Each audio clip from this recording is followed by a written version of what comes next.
Welcome back to the Fabricators Coach podcast. We're getting ready to pick up with part 2 of our conversation with Justin Shaw. Thanks for listening. I talk to so many folks that when I start doing an assessment or a really deep dive into their business and what's going on before we actually start working together, I start asking questions, and the stress, you can just see it almost like a thermometer going up higher and higher. And in some cases, people end up in tears because they're verbalizing what they've been feeling and living for years. And now we're talking about how to maybe start to get away from some of that. And that emotional response is just a great indicator of that stress. And so being able to put that aside and minimize that, because the impact on your family, impact on your health, it's holding your business. All those things are just really, really important. Totally. I mean, I think that so that is something we tackle in that preparation work. And the first module is called Sustain Your Game. And, it's like what we've built is something that we've provided to clients, and I provided to personal clients prior to the agency. It's kind of like the thing of the cobbler's, what is it? The cobbler's kids go barefoot. Yeah, have no shoes, right? And so I've had the ebbs and flows of decent high performance habits, of following my own systems, and then I fall off track myself. And 2023 was a challenging year for us as well, for myself personally. Everything you're saying resonates with what I've gone through. You and I have talked about it in personal conversations, and so I knew that when we would update our program and take a more holistic approach, the really enjoyable thing about that is I built it for our clients and for myself, personally. So it's been really fun to, I've got to walk the walk, right? In terms of everything that I've put together here, I've used before and fairly consistently, but we all fall off off track. And now sort of the environment of helping to keep others accountable helps me to keep myself accountable. But and I'm glad you brought that up, because that's something we do tackle in the best year ever, the core vision element. There's elements of that. We say that if you're in, a partnership, or you have a spouse or a long-term relationship, or depending on whatever your core family unit looks like, there's elements that should be co-created and or at the very least reviewed with them. So you go through this, and that goes in combination. See, we've got the best year ever plan, and then the perfect week. I worked with a guy back in the health and wellness industry. His name's Craig Ballantyne. And he was like one of the writers for Men's Health, for example. If they needed, an expert, to write an article, he was the guy that they'd go to. He's gone on to be a best-selling author, and he wrote The Perfect Day Formula and then The Perfect Week Formula. Both great books. And so I was previously doing something like this, and then he went out and wrote the book. And that's another great pickup for people, because that's really to get ownership of your time. That's such a key in all of this, and so kind of goes beyond just the work. It's you have your AM rituals, your end of day rituals, which for me, one of my end of day rituals that I need to have is that transition time between work and when you walk through that front door, and show up for your family, is what do you need to do to decompress, to make that transfer to be successful. And so those are some of the things that we include in that are really important to be able to sustain your game and in your best year ever. And even those of us who, part of what you're talking about is you're writing this for yourself as well. And I like that aspect, because even those of us who coach business owners have got to do this for ourselves. As you're talking, I'm writing down the names of these books. I'm taking notes, because it's like, okay, I've kind of gotten away from some of that in my business, and that's, it's always good to, even those of us who sometimes like to think we're experts or like to appear as knowledgeable sources, whatever you want to say, we fall short too. So I think as shop owners consider, jumping into something like this, I think it's important to realize you got to give yourself a little slack here once in a while, because we're all human. We're going to have ups and downs. All of life has seasons. We breathe in and Yes. out. Nothing is absolutely, No. sewing machine perfect and consistent all the time. And No. so, it's the fact that, okay, we're going to take a different approach. That's going to be our focus. It's going to work better sometimes than others. We're going to work that Totally. system better sometimes than others. And so I think Oh, 100%. accepting that, I think, is really important as we go into these types of changes. Mm-hmm. Absolutely.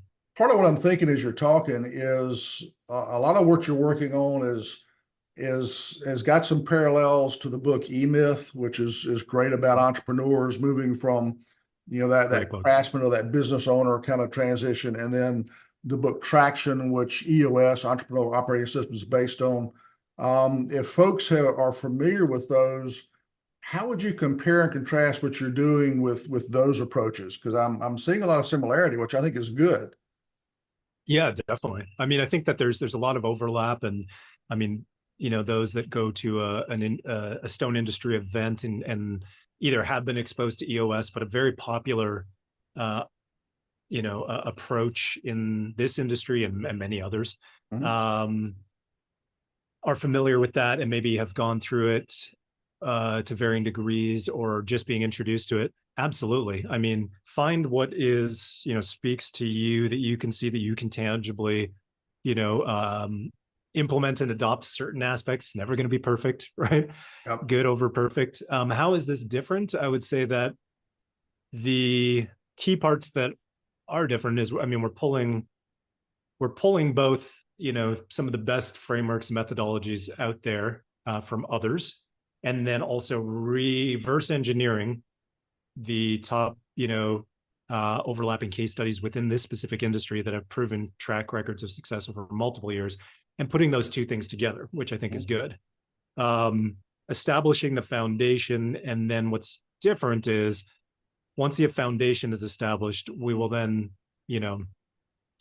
provide access and support to the proven playbooks, campaigns, and turnkey solutions for things like is what people want. They the people that we work with go, okay, yeah, that does make sense. I do want to take a more holistic approach. I do want to, reclaim my time. I do want to get a better, relationship with my business, for example, but I do want to grow. We're going to expand. We're going to invest in a new location. We've got to figure out how to generate relationships with builders and general contractors and millwork companies.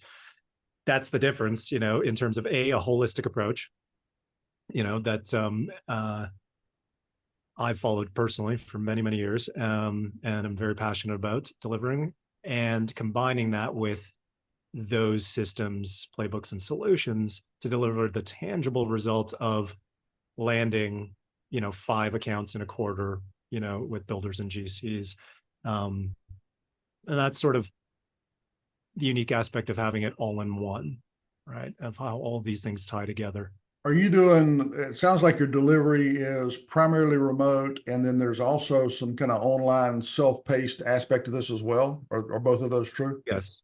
Okay. Yes. So for the past 3 years, we've done our various programs. We've had our sales engine program, our sales sidekick program, and those have had a combination of us fulfilling everything or helping and supporting where the client is doing certain elements, and or a done with you model. So it's been a combination, and we've run into that constraint of, well, got people in different time zones.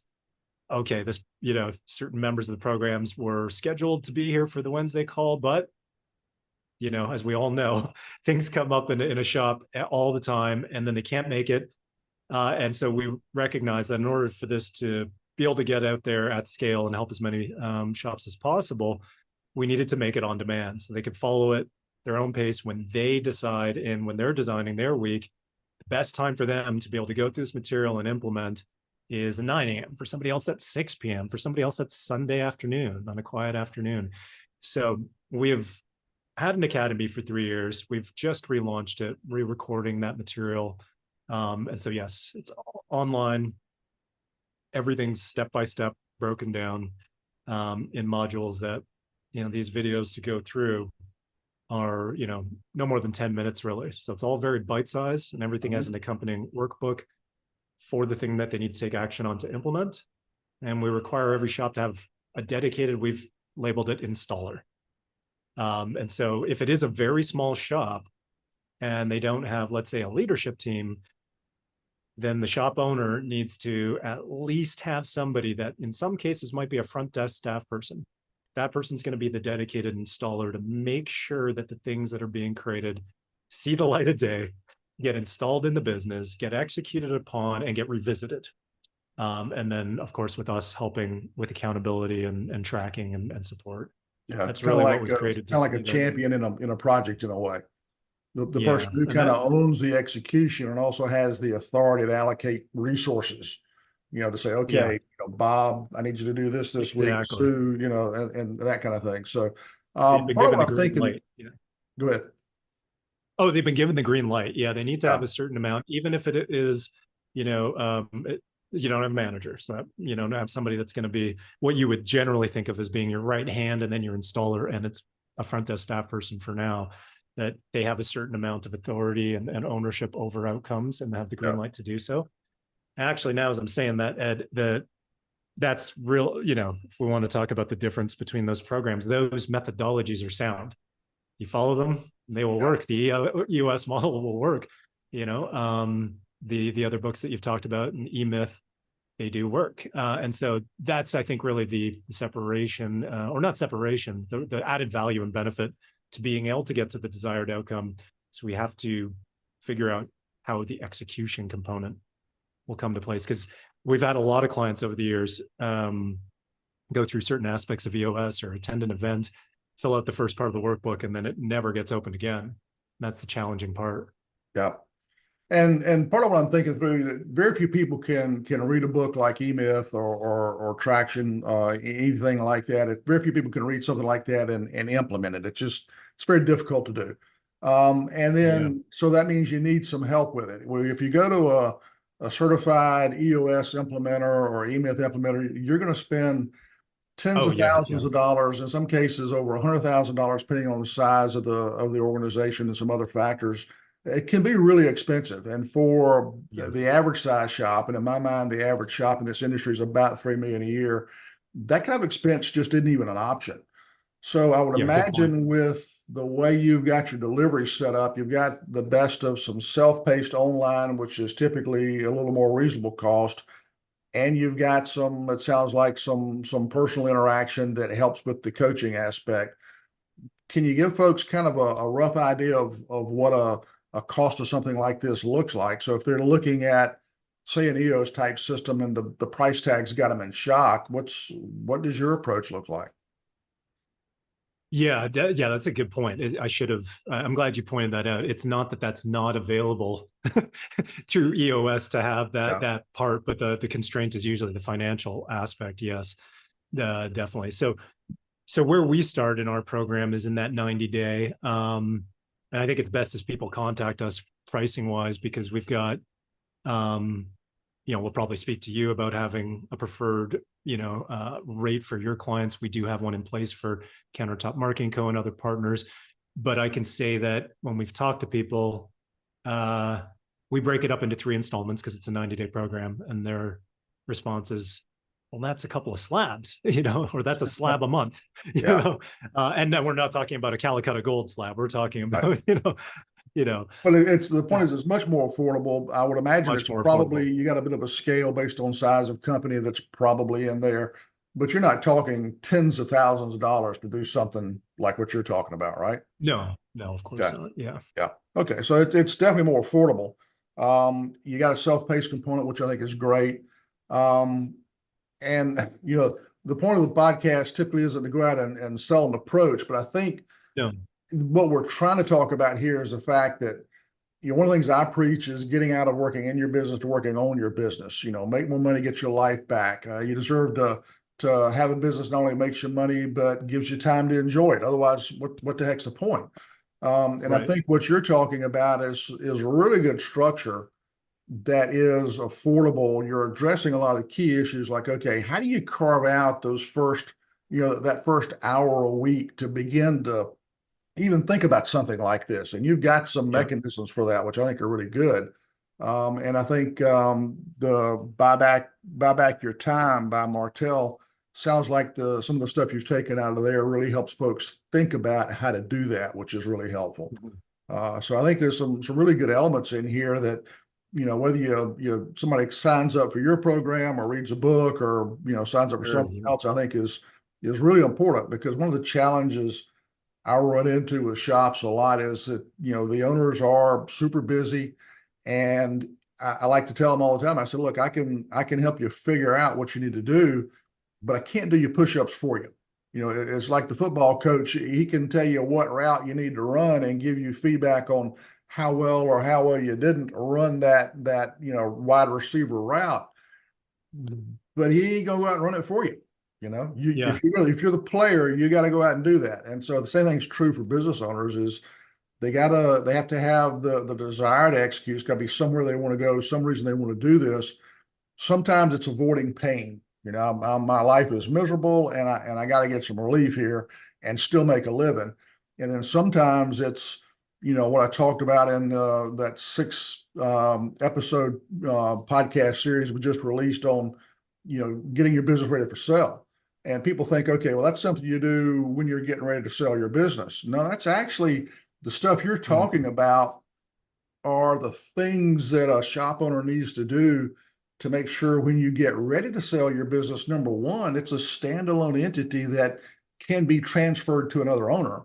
And number two, it's got enough value that when you sell it, you're going to put a big chunk of change in your bank account. Because if you don't do the things we're talking about, then when you go to sell your business, something you think is worth, $1 million, $2 million, $3 million or more to sell might be worth, a few $100,000 at best when you start looking at objectively how businesses are valued.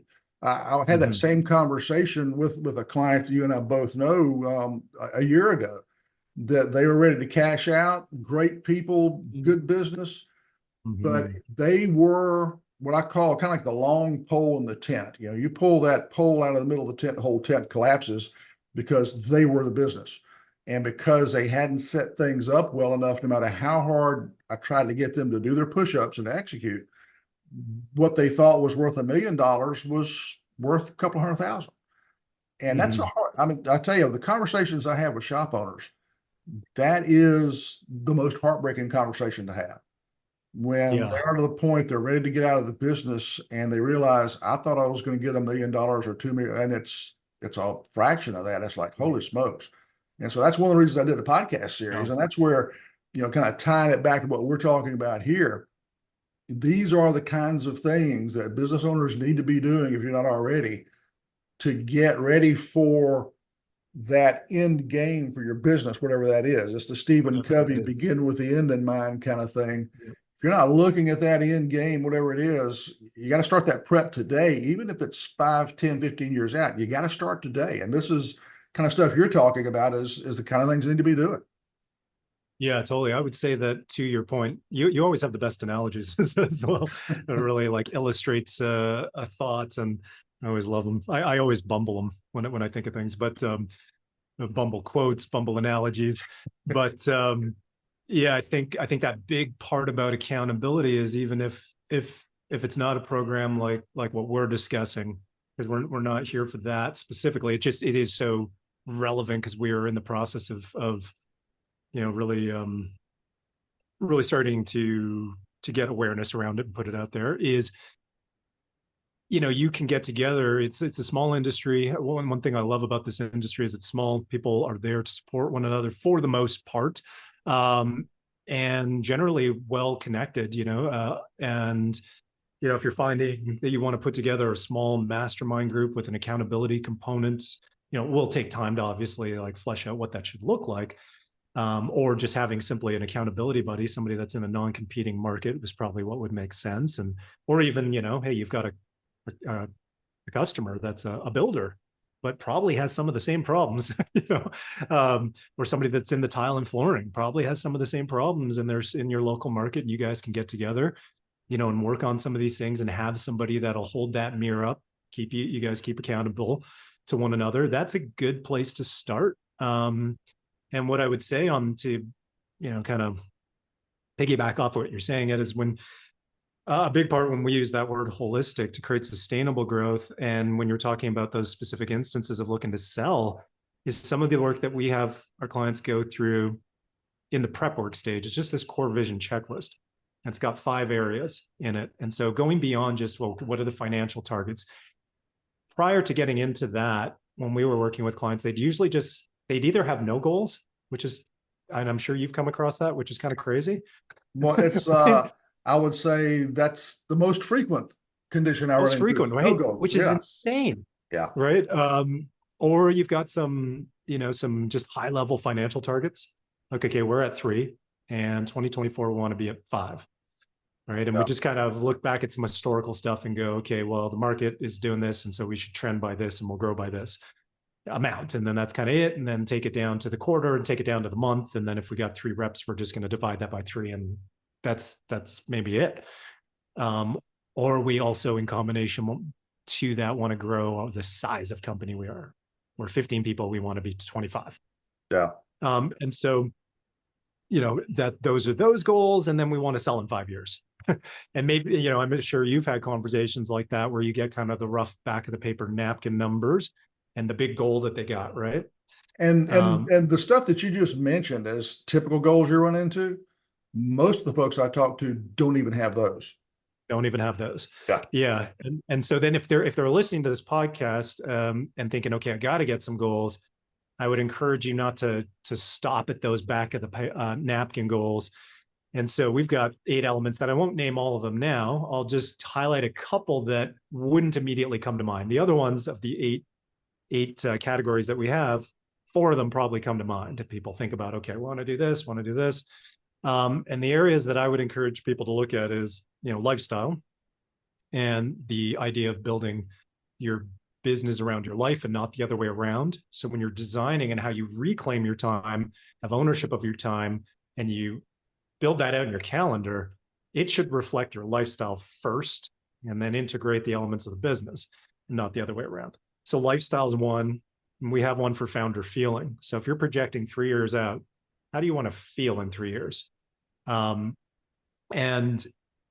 then relationships, but we won't get into that too much. But I think if I just hone in on founder feeling, that's an important one.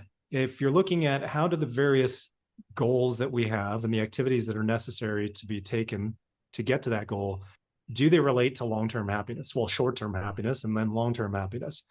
Because once you start to shape that and create that, and actually then start to do the work where you start to feel that, which for many is kind of a foreign concept, right? Of like, oh, I can, I'll be happy in this in the day-to-day and not just the grind, the soul sucking. Why are we doing this? Why am I doing this, right?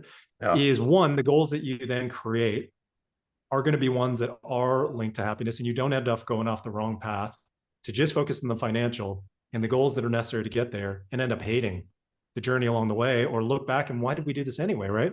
And number 2 is when you go down that path of going, I thought I wanted to sell, but that was only because I didn't enjoy what I was doing. Now I've built this out and I work on stuff that fascinates me, motivates me, lights me up, helps the business. I'm able to be the visionary from EOS, right? If people are thinking about that, I've got the people in place that can help do X, Y, and Z. And I do work that, truly enjoy, and that has impact and contribution. That's important as well. I figured out what my purpose is early on in this work, and I'm actually living it. Is that many of them should find that they don't necessarily need to sell, and they can be patient, and find the right deal. Don't need just to exit because, for those reasons.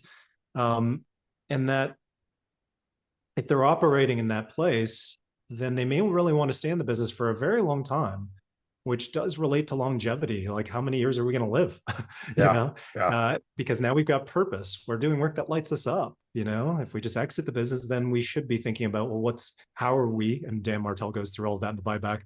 Then that 4th quadrant becomes really big because you're retired, right? Mm-hmm. And that's something we do in our program early on, is to avoid that loss of identity. If the business has been your identity for so long, you've really also got to work towards, well, what is going to replace that in each of those steps along the way, So when you get on the other side, you have a life that's still meaningful, that's still filled with, purpose, adventure, those types of things. And to add some color to that, to kind of drive it home a little bit, I'm the skills that somebody learns going through, goal setting and the strategy and all the things that you're talking about in the business builds really good habits for retirement. I'm doing some personal coaching one-on-one with somebody who's retired right now, who's really struggling with that. This person is so used to doing the responding to the business needs and doing a lot of firefighting, and now it's like, okay, I've got all these things I want to do, but I'm not accomplishing anything. And so it's the goal setting and the focus and that sort of thing.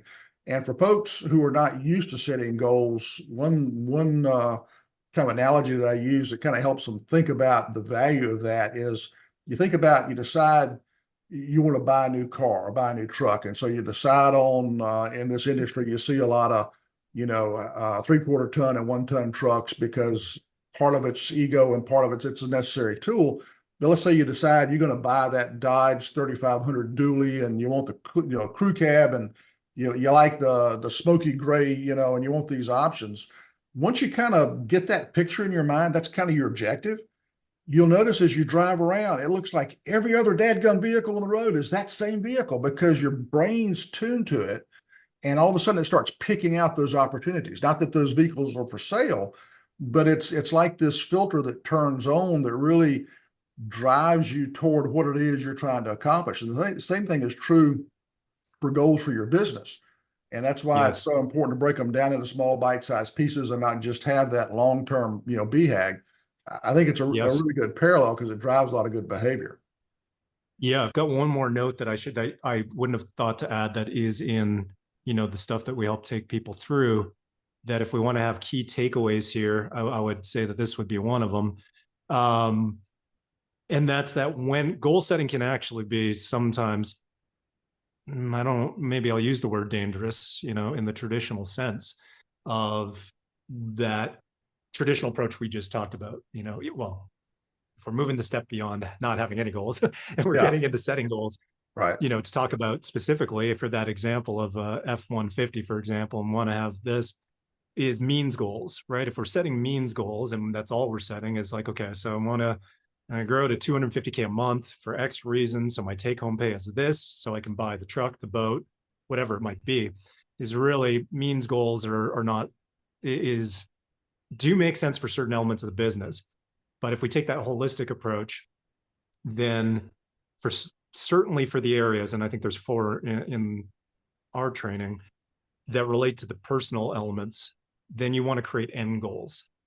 And so that is really based around more of an emotion and a feeling, purpose driven. And the contrast to that is, and you can expand on that from that exact example, probably, is it's short-lived, right? In terms of so means goals can be defined, I think, as like they are within a sequence, right? And so it's the lily pad. So I need I think I need take home pay of X because I want to, upgrade the car, really want to get the boat, go up fishing, and those types of things. But it really isn't the end goal. Well, I enjoy fishing, that solitude, peace that comes with that, all of those things. That's really the feeling state that you want to have. We may not always hit all of our goals, but if we focus on what the end goal is, we can find that in other ways, right? And bring those into our life earlier. We don't have to wait 5 years for the boat. We can start to look at what are the other things that give me the same sense of solitude, of tranquility, time away from the business, that type of stuff that's out in nature. You can still gain access to that in other ways. So I just kind of overly simplified that, but end goals over means goals, I think. And for all the macho guys that may be listening to this, it is okay for guys to have feelings and to express them. In fact, there is a real danger if you don't do a certain amount of that. I won't go any further into that. I've got some examples of that too, but yeah, it's, don't be scared of that. To kind of wrap this up, we've covered a lot of really good points. I think it's an approach that is needed, not just in this industry or small business, but I've seen it in other small businesses that I've worked with over the years.